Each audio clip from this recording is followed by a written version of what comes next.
I don't know if my heart would let me say goodbye to my father. He's the first man I love next to God. Actually, wala po ko i-prepare nga basahon.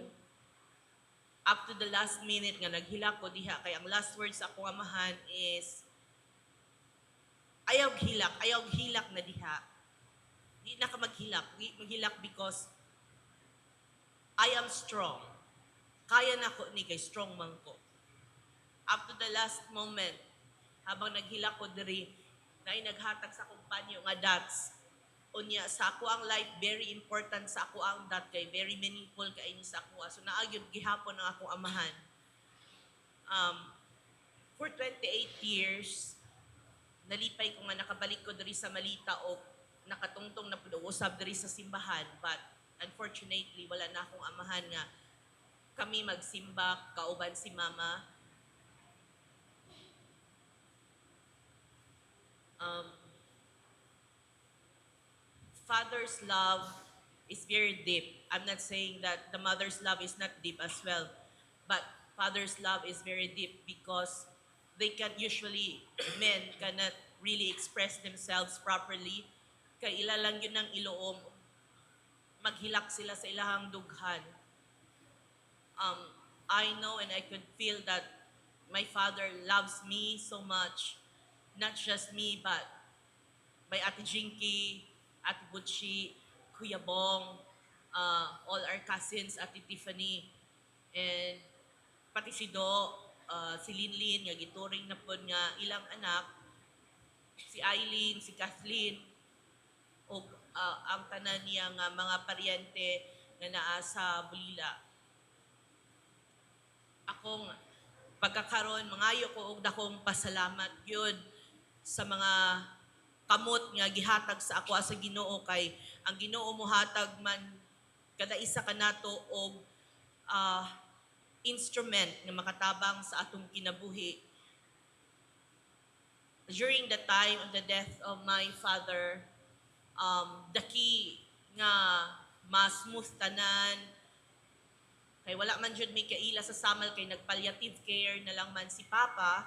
I would like to say I'm very, very much grateful, Ramil, my best friend in BS Nursing. 1A, thank you so much kay naaka without Ramil and Wadi. Dili yun ma-transport si Papa during that time. So I'm very, very much grateful sa inyo ha kay sila man ang um, nag-prepare sa mayor's permit kay friend man niya si Mayor Tuto and gipadali-dali gyud kay Mayor Toto nga mahuman in town mayor ang death certificate ni Papa o ang transport permit and si Ramil pod ang nag-arrange kay best friend man niya ang tagiya sa Montano nga funeral salon. So nadali-dali pod ang balsa ang pag-imbal kay Papa o pasalamat kog dako nga niabot pod og kalit si Auntie Leonen, kauban si Ate Lizette o si Auntie Gamay kay sila man ang kauban ni Mama pod nga ako mo pong gipadala sa kani naman ko maka-adto pod kay kuan na pod ko sa akong kaguol pod sila akong ipaadto dito para magpili pod sa lungon ni Papa o gipadala lang ang pictures ako via messenger o mopili ra ko sila ang naa dito habang nagahulat si mga mama nga maimbag kauban si Michael o si Haji. Salamat kaayo Michael and Haji nga naamo kanunay pod o wala ko nagturing sa inyo ha nga gisweldohan mo inana dako akong pasalamat. I'm very very much grateful from the bottom of my heart. And ko Ate Mesel, na nagbaligya in taon sa Turil, gibiyaan ang baligya para lang makaadto sa Samal, para po makatabang sa mga daghan kayong salamat.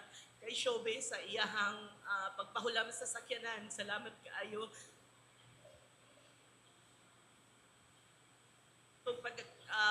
Pagpadala po sa cash kay wala naman ko naka-withdraw pagka sa bangko kay wala mi naka-prepare because my father was really well. I was expecting nga madala na ko siya sa Istanbul. But God has a way. Ikuha question God because who am I to question Him? I am no one, I am nothing, not even a single dot without God. And um, masalamat po ko sa assistance ni Nonong sa um, pag pag-contact sa kay nang Madiliin pati si Kathleen sa GKK diri sa Malitak ila Uncle Danny. Daghan kayong salamat sa pagtugtog po og maayong musika sa kasaulugan sa pulong o katong kasaulugan pulong diri sa Malita. Daghan po kayong salamat sa Santo Niño nga um, organization. Salamat po pati sa Divine Mercy. Daghan kayong salamat sa inyong prayers para kay Papa sa pag-adto sa iyang wake. And magpasalamat po ko sa mga relatives nga gikan sa Davao City nga nakaanhi, nagka-attend sa iyang wake, nag-attend sa karon sa iyang mag-attend sa iyang funeral. And salamat kay Tito Sani nga nag-prepare po sa tent o sa mga bangko, kang Eileen Santos Esteban nga nag-prepare po sa mga bangko. Very mag-assist nako og nagpapuyo sa ako sa ilahang balay kay among balay nasunog baya nga wala jud ko intawon nakapabalay sa akong amahan kay gusto lagi unta nako nga didto na gyud sila sa Amerika sa ako kay mawal man pud na sa pungsoy nga magpabalay kay nasunugan dili malas pud sa amo ba. But maulagi pod akong inahan kay gusto man gyud magpabalay diri. So sige, balayan na lang gyud pod. Kay naka-promise man ko kay Papa una pud siya na habang nagatinga nga sige na lang palakaw na kay kami na ang bahala kay Mama. Maupod ko siya nga nagkuan na gyud pod. Nag-farewell na lang pod in taon akong father.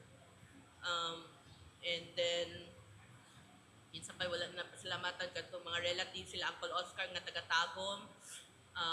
Sila Kuya Bong nga nibiyahe gad sa Manila pa adni pa diri. Salamat sa iyang assistant si Kuya Chocho. Sa Ate Puchi, salamat kay nakaani si Dr. Benis gikan sa Bohol. Salamat sa pag-assist sa imong iyaan kay Mama Lydia.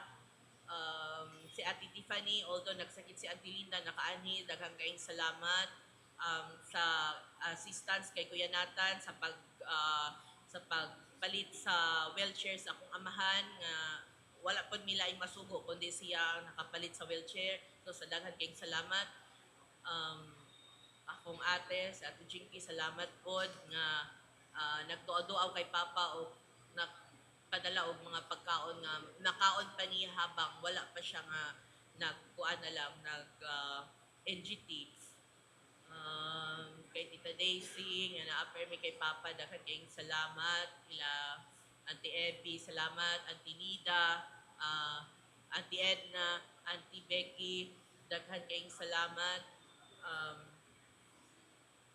Kay Eileen, salamat kayo. I'm very much grateful sa imuha kay of all the people here in Melita. Si Eileen man gitawagan ni Mama siya ang goddaughter ni Mama sa confirma ni adto jud kay Papa. For me man good ang sacrifice sa tao mo na akong ginatanaw in the sense nga 5 a.m. in the morning mo wake up pa maapil ang gamay nga bata akong ginugo si Kendra o si Kati pati si Gigay. Salamat kay pag-adto kay Papa kay 5 a.m. dili biya lalim no mumata before 5 a.m. kay injection na akong Papa 5 a.m. tan-awan ang sugar humanapon mo balik na pud sila 6 p.m. humanapon mo balik na pud 8 p.m. the sense nga napod sila kinabuhi, nagtrabaho pod sila. So dako kay kong pasalamat sa inyo nga pila gyud to ka weeks pod nga everyday gyud mo nag-ingon ana para sa akong mama o akong papa. For me man god family is not necessarily by blood. For me family are those people who chose me to be part of theirs and those people who I chose to be part of my life and the lives of my children. Muna nga kamutanan ako kong pamilya o dili ko makalimot sa inyo hang tanan up to the last moment ipakita gyud ni Papa sa ko faces of those people who are real, who are genuine in friendship and in love. Thank you kaayo daghan kayong salamat kay Father Sator nga nag officiate sa mass sa akong papa. Salamat. kay no commentator o sa pianist, daghan kayong salamat. Um, Basta daghan kayong salamat sa tanan-tanan. Unya kay Alaspod salamat sa pag-contact o pagkuha sa bus nga para ang tao ay masakyan. Salamat kaayo. Um, so pa kami ni Papa usahay na ay mga kaligot-got lagi na ay mga misunderstanding. Ako lang pero hunaon ko na mas misunderstanding so ang akong amahan baya nga sa una mag-loan in town na siya sa Upsly para lang makapalit sa kuha o black and white nga TV, human nahimog color TV, Betamax, human nahimog VHS, human napalitan ko niya made in Japan nga bike. Mao jud na permi ang magbalik-balik sa ako ang sige lang unsa ang iya pangayoon ihatag lang nako kay dili lang man po na iya nahatag no without him wala po siguro ko diri tungod kay gipa-adapt ako sa ako ang mga ginikanan po.